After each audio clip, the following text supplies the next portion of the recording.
This Day in Sports History. This episode is brought to you by the Sterling Soap Company. How often do you think about your soap?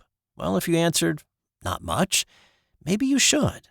You see, a lot of what passes for soap in stores is technically not soap, according to the FDA's definition. It's full of lab-created chemicals and detergents because it's cheaper to make. Now, what if you could buy natural soap made from natural ingredients like tallow, palm oil, coconut oil, and scented with essential oils, and for just a little bit more than you'd pay for grocery store soap? Sterling Soap is 100% natural, and with a wide variety of bath soaps, shave soaps, beard balm, lotions, and cologne, there's a product and a scent for just about everybody. Check them out for yourself at sterlingsoap.com. That's STIRLING soap.com. It's January 9th, and on this day in 1972, the Milwaukee Bucks beat the Los Angeles Lakers 120-104, ending the Lakers' winning streak at 33 games. This was the defending NBA champ Milwaukee Bucks with Kareem Abdul-Jabbar against the Los Angeles Lakers with Wilt Chamberlain at the tail end of his career. Keith Jackson was in the house that night, calling the action for ABC. This is the first time they have played here this season. Here is Abdul-Jabbar inside against Chamberlain. He got it. By this point in the streak, the Lakers had blown away the previous record for consecutive wins, which had been set just the season before by the Bucks, when they won 20 straight. The Lakers had not lost a game since October 31st of 1971. They tied Milwaukee's streak with an overtime win over Phoenix on December 10th, and then won their 33rd consecutive with a 44-point thrashing of Atlanta 2 nights before this one. The Lakers had already beaten the Bucks earlier in the streak with a 7-point win in LA back in November. This was a tight back-and-forth game through the first 3 quarters until the Bucks blew the game open with an 18-2 run, which turned a 2-point game into a double-digit lead. And Kareem was a huge part of that. 6:40 to play. Oscar back to Jabbar. Slammed up. Jabbar over Chamberlain. Won't go. Tips it in. But this Bucks team also featured the Big O, Oscar Robertson, who still had a few years left in the league. He had 17 points and 9 assists in this one. It has been said that this man with the ball, Oscar Robertson, is the most stabilizing influence in basketball. We'll see. John Bluff. Boy, I'll tell you, he's torn a hole in the Lakers today. Oscar drives. Flips it back to Jabbar. Robertson's talent was not only on display on this night, but throughout the season. He would make his 12th consecutive and final All-Star appearance that season. Kareem ended up with 39 points and 20 rebounds in the win against the Lakers. LA's 33-game winning streak is still the longest in major professional sports history. On this day in 1963, Art Modell fired Paul Brown as coach of the Cleveland Browns. Now, Paul Brown was a beloved coach, and the team was even named after him. Modell was the front man for a group of New Yorkers who purchased the team back in 1961. A bit unlike coaching changes now, which tend to happen hours or a day or two following the team's final game of the season, Modell waited 3 weeks after the Browns closed out the 1962 season with a 7-6-1 record. Now, there is speculation that Modell waited to make his decision to time it with a writer's strike in the Cleveland area, meaning there would not be anything written about the firing in the local papers. Brown had been the coach in Cleveland since 1946, compiling 167 wins against 53 losses in his 17 seasons there. He won 7 championships, 3 of those in the NFL, with his last coming in 1955. His only losing season as a coach of the Browns was in 1956. He was a true innovator of the game. He was the first to develop a playbook. Here's a football team with a textbook. Players insert the mimeographed pages into a binder, and many hours are spent in study. He was also the first to do film study, and not just on other teams, but also his own. We will be grading you during the regular season. It's easy to think somebody's doing a heck of a job, and then you get the pictures and You find some guy that you hadn't thought much about is doing better than a guy you thought was doing a heck of a job. It's detailed, scientific study. The pictures never lie. He took control of the play calling by using a shuttle system with his offensive guards. Prior to that, quarterbacks had called the plays in the huddle. Cleveland coach Paul Brown uses his signal calling shuttle system as he sends guard Chuck Noll into the game with the play. He was the first to put coaches in a high-up vantage point during a game and then hook up a telephone connection between them and the sideline to get real-time information on formations and situations. And he was also the first to put a face mask on a helmet to protect his players. That came after a nasty injury to his star quarterback Otto Graham on November 15, 1953, which caused a cut to his face that required 15 stitches.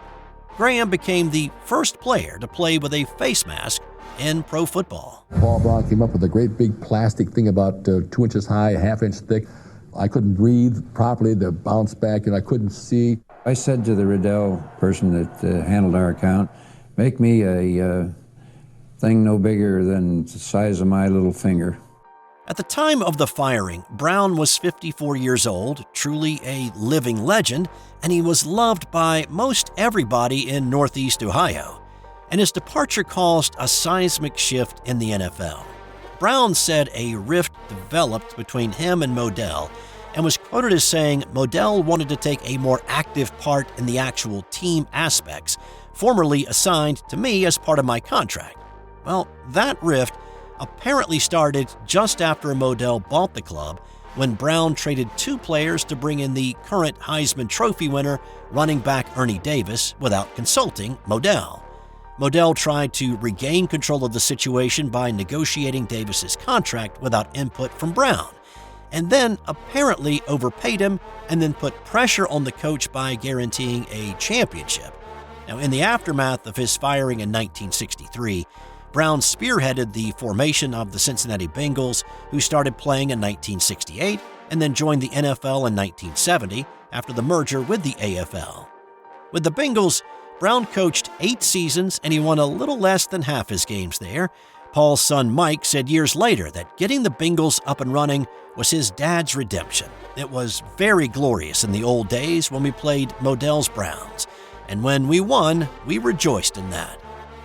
After the 1976 season, Paul left the sidelines, serving as vice president and general manager of the Bengals until he passed away in August 1991 at the age of 82. Brown's successor in Cleveland was Blanton Collier, who guided Cleveland to the NFL title in 1964, but that is the last time the Browns have won or even played in a championship. Modell would of course go on to more infamy when he moved the Browns out of Cleveland after the 1995 season and firing another soon-to-be legendary coach, Bill Belichick, a few weeks later. But his decision to fire Paul Brown on this day in 1963 was his first questionable decision as an owner.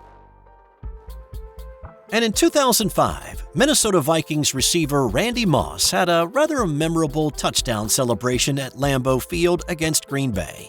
This was a wild card playoff game. The Packers had just scored at the start of the fourth quarter to cut the Vikings' lead to 7. Minnesota drove down the field and Dante Culpepper found his favorite target for the 6. Here's Joe Buck and Chris Collinsworth with the call for Fox that day. The Vikings are not inside field goal range for Morton Anderson. Culpepper, Moss. Randy Moss is in for a touchdown.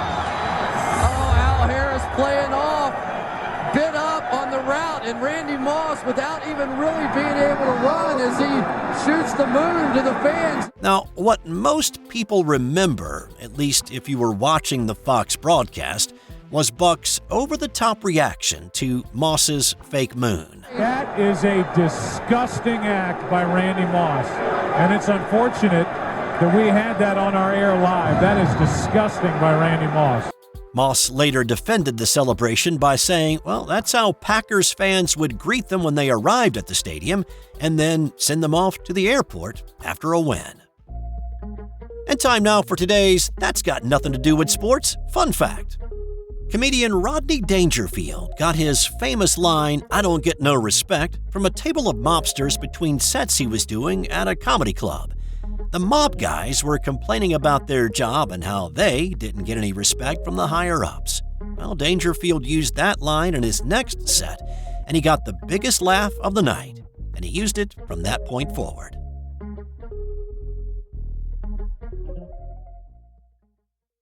Hey, this is Steve White, the host of This Day in Sports History. Thanks for listening to this episode. If you enjoyed the episode or you're a fan of the podcast, can I ask you to do me a favor?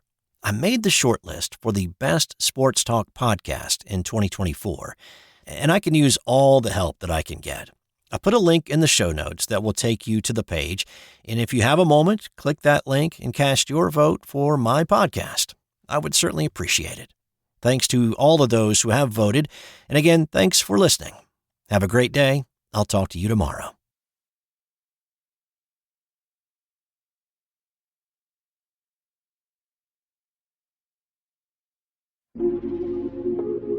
This has been an original Thrive Suite production. Hey there, sports history fans. We've got some exciting news to share with you. 6 of our podcasts from the Sports History Network have made it to the final round of voting for the prestigious Sports Podcast Awards. Here are their shows and the categories. Historically Speaking Sports and This Day in Sports History are both competing for Best Sports Talk Podcast.